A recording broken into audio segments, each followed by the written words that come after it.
Hello and welcome to the fifth lecture in my course on Introduction to Quantum Theory and Technologies. Really, in the last several lectures, what we've done is a kind of a warm up to what we are actually going to do for the first time in this lecture. Uh, we started off with just doing a kind of a grand overview of quantum mechanics, just so that you can get a bit of a flavor of quantum theory and its kind of implications. Then I started to do some material on the mathematical foundations. We talked about complex numbers and linear algebra, but we still haven't really got onto a theory of quantum mechanics. And after all this kind of preparation, we're now in a very good position to start that. So we're actually finally going to be talking about quantum theory, which is what we're all here for. Okay, this lecture will be mainly about the quantum wave function. This is basically the central sort of concept of quantum mechanics, and we'll start you off nice and easy. Okay, uh, so firstly, let's talk about classical physics. What do we mean, or what do we do in classical physics? And this will give us sort of a little bit of a contrast and a little bit of some kind of foundation for the differences between classical and quantum physics. So let's just go back to, first year physics, or, maybe even high school physics, how we've kind of thought about physics, how people used to think about physics prior to quantum mechanics.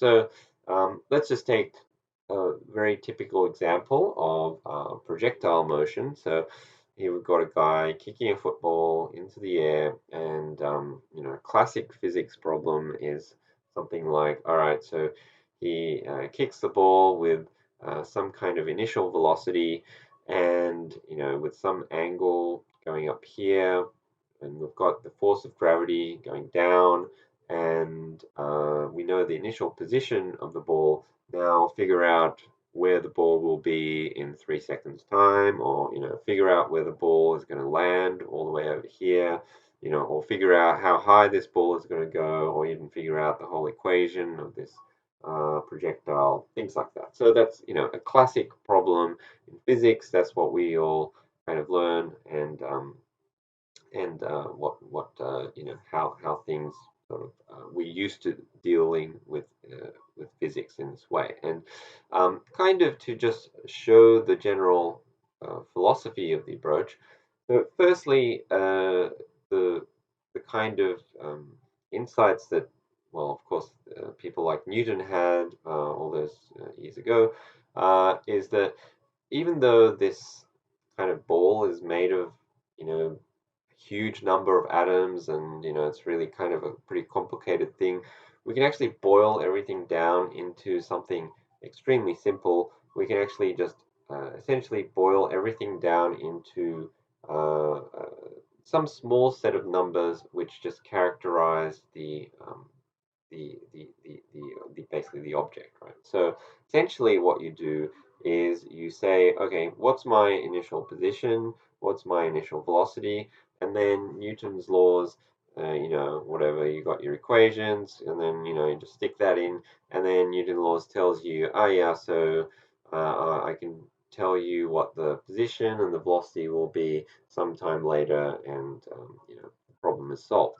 So the really what's kind of going on here is that we can kind of describe the state of the ball, just in a very kind of simple way. So we can say that at any given point in time, all I really need to know, and in fact, all that is really important about this ball, even though it might be, kind of pretty complicated in reality, is that all I really need to know is its position and its velocity, and that's all I really need to know. So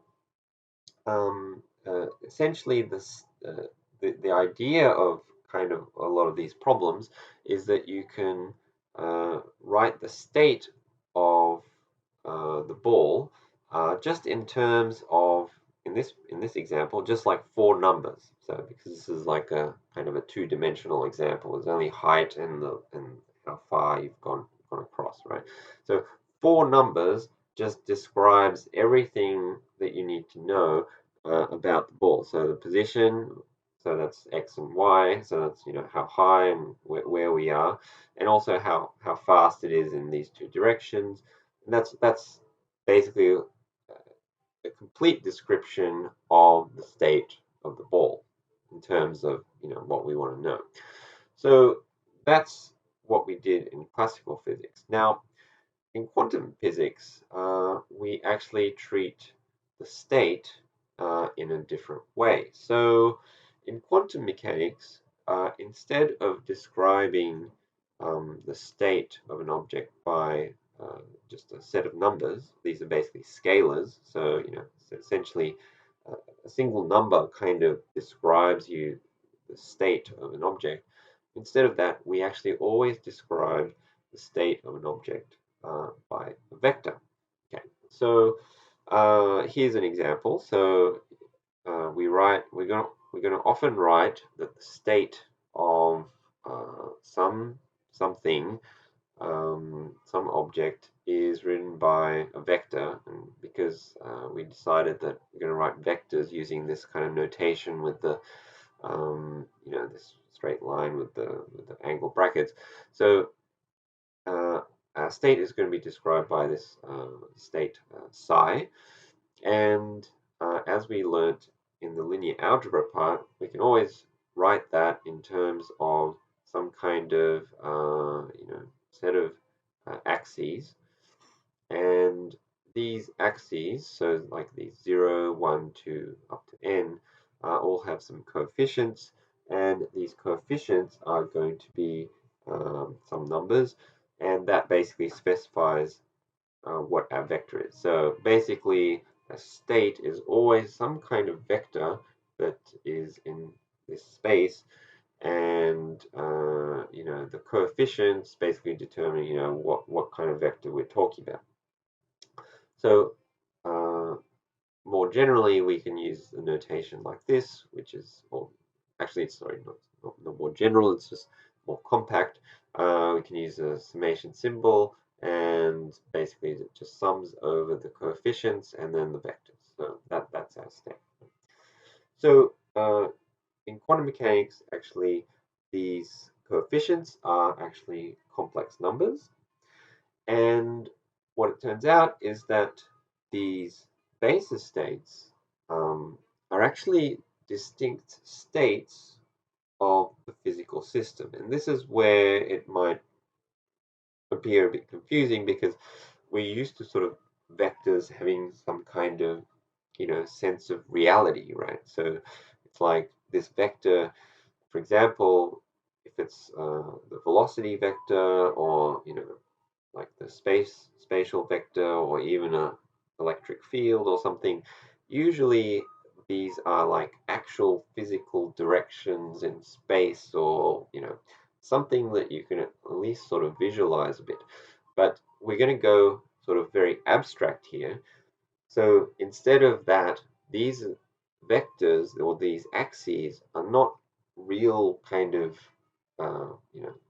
directions in space, but they're actually actual sort of quantum states of the system. Okay, so that concept might be a little bit confusing, so let me just give you a couple of examples.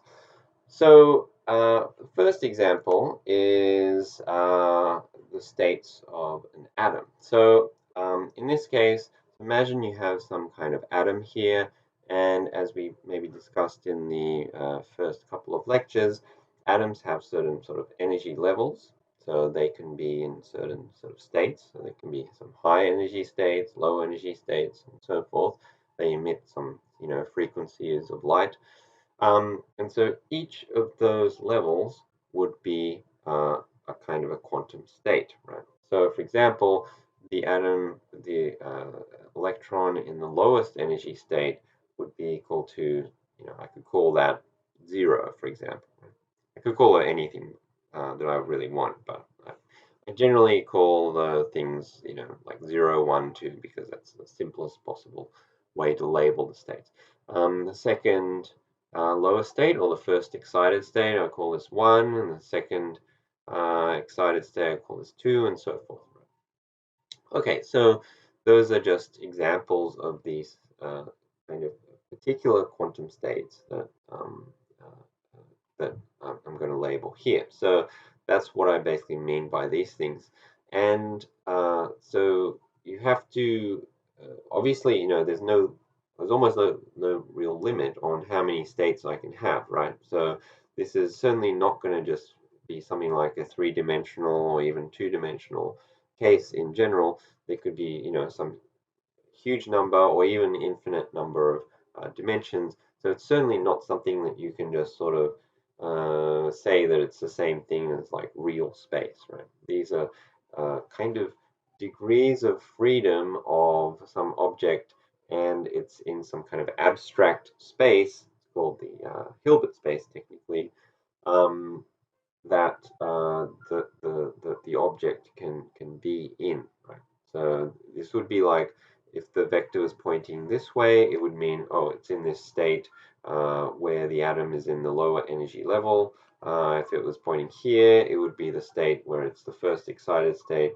If it was here, it would be the second excited state, and then immediately we've run out of dimensions in our kind of lowly imaginations that we have, but for higher dimensions, there would be more and more of these axes, right?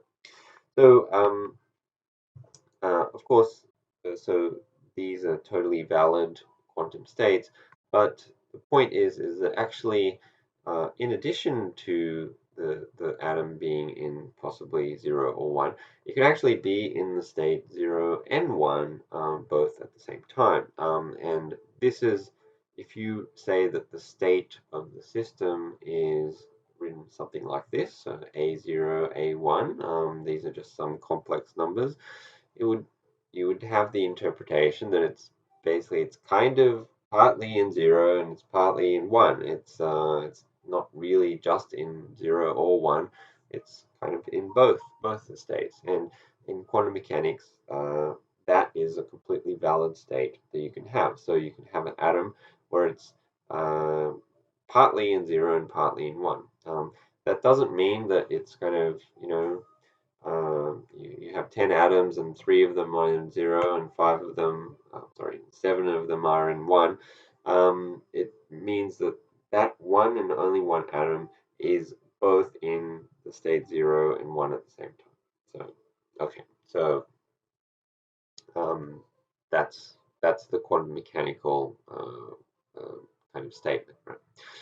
Another example. So something a little bit closer to maybe what we can sort of imagine. So remember this example with this sort of semiconductor system. They built this kind of little channel, and then there's some electrons that they can control with little voltages going everywhere. So for example, another way of writing this is that say the electron is in the left hand side, then it's in the state 0. And say if the electron is in the right hand side, then it's in the state 1. So that is another, these are also definite sort of quantum states.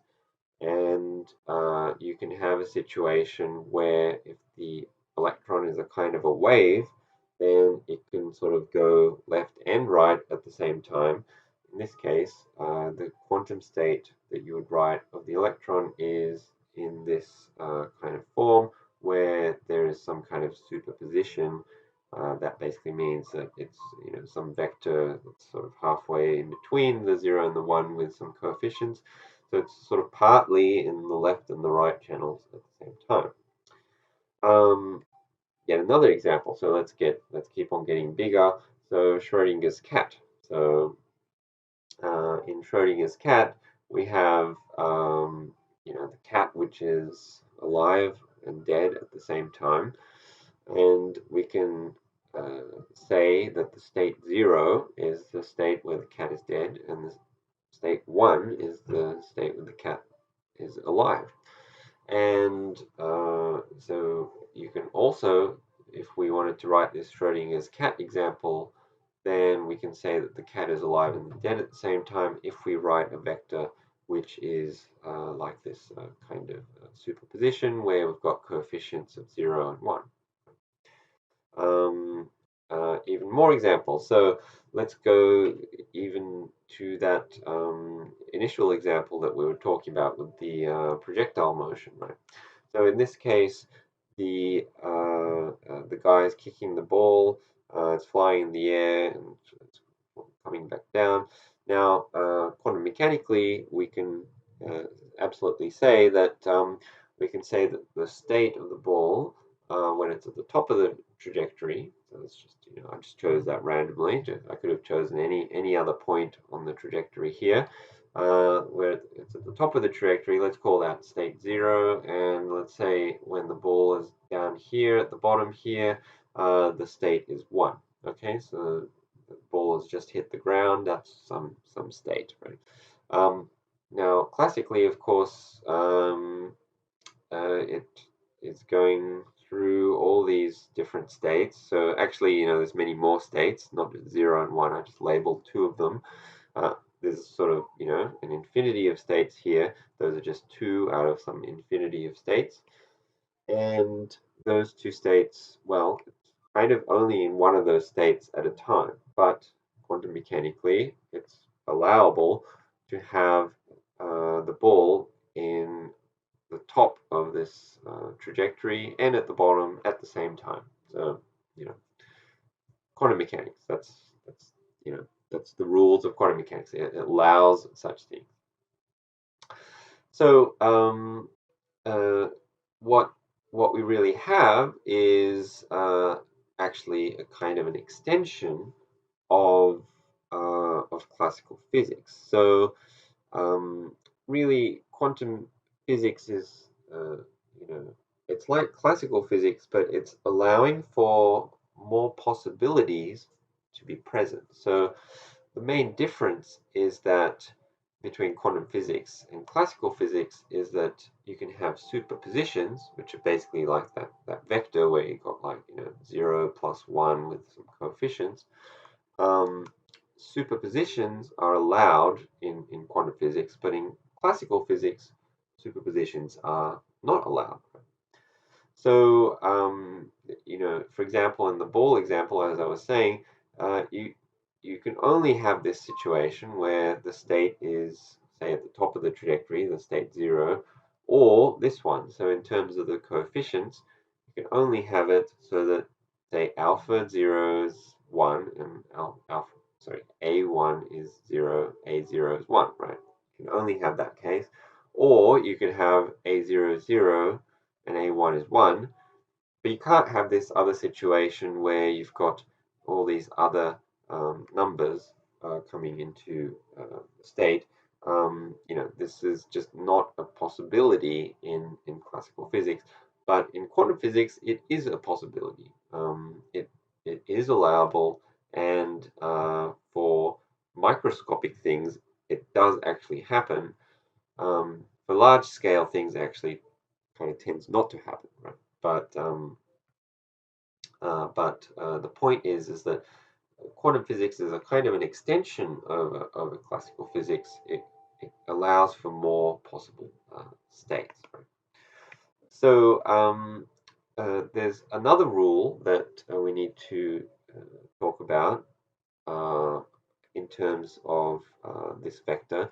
So before I basically said that these numbers for the state could be any complex numbers, which is true, but they do have to actually satisfy one relation, which is that the norm or the length of this vector has to be equal to 1. And this actually implies that the state, the coefficient satisfies this. And let's just work out why that is that is the case. So let's substitute this relation into this equation here. So what we have here is, well, we can just do this for the two-dimensional example. So let's take n is equal to 2 here. So in this case, what we have is a0. So we need to work out the conjugate vector of this vector here. So this will be a0 star plus a1 star. Okay. And okay, we've got the original vector here, a0, 0 plus a1 like this. Okay. And then now we basically just multiply out all these terms. So, for example, let's take this pair. Then what we'll end up with is a0 absolute value squared, because that's the definition of absolute value squared. It's actually a0 times a0 star. And 0, 0, 0 overlap with 0. These are all unit vectors, so this is actually just equal to 1. Now, if we look at the other terms, for example, this term and this term, then what we'll get is a0 star times a1, and this is the overlap of 0 and 1. So these are actually orthogonal vectors. Okay, so this one will actually be 0. Okay. Likewise, this pair here is going to be a1 star times a0. So this will be 1 and 0. And this is again orthogonal. So it's going to be equal to 0. And finally, the last pair, which is the pair with the two ones. So these two pairs, this will give the mod squared of a1 squared, and then that multiplied by 1 and 1. So this one will just give 1. So the final relation is just a0 squared, mod squared rather, and a1 mod squared. And what we want is for this thing to be equal to 1. So that means that these coefficients have to be equal to 1. The mod squares of these coefficients have to be equal to 1. And you can basically just see that if you extend this to n-dimensional vectors, then you'll have this relation. So all the mod squares of these coefficients need to add to 1. Okay. So let's take the example of qubits. So in the case of qubits, so I basically just more or less did this example here. Qubits are defined to be like the quantum versions of a bit. So it's a quantum two-level system. So it's the special case when the dimension is actually equal to 2. And in this case, what we should have is that the normalization condition means that in this case, a mod squared plus b mod squared is equal to 1. Now, there's actually a neat way to write this so that it automatically satisfies this. And this is that we write a is cosine of theta divided by 2, b is equal to e to the I phi, sine theta divided by 2, or like this if you just simply substitute that into there. And the reason why this satisfies the relation is that basically if you work out what a mod squared is, then of course this is a real number, so this is equal to cosine squared of theta on 2, and b mod squared is actually equal to this thing times by the complex conjugate. So if you find the, so this is b, okay, e to the I phi. So that's b, and b star is sine of theta over 2. So this is e to the minus I phi. Now, e to the I phi plus e to the minus I phi, these things actually, when you multiply it, becomes just 1. And so here you just end up with sine squared of theta over 2. Should be squared. Okay, and then if you just use the trigonometric relation that cosine squared plus sine squared is equal to 1, then you can see that it satisfies this, this relation. So this is just a neat way to sort of write it so that it automatically satisfies this relation. Right? So, okay, I mean, I've just told you that it needs to satisfy these relations, but basically, why should it satisfy these relations? So I think we'll talk a little bit more about measurements in the next lecture, but it needs to satisfy these normalization conditions basically because eventually these coefficients are actually related to probabilities, and if you do a measurement, then what you always end up with is actually the probabilities, and the probabilities actually turn out to be related to the modulus squared of these coefficients. So because this is probabilities always need to add to 1, these coefficients eventually always need to add to 1.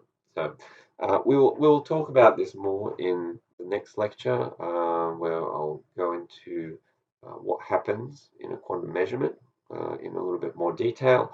But for this week, I think we will leave it there, and we will come back to talking about these aspects next week. So, okay, so for this week, if you could basically go through the homework problems, and this will be more on the linear algebra part of it, and we will get on to more about the quantum theory next week. Okay, so speak to you later. Bye.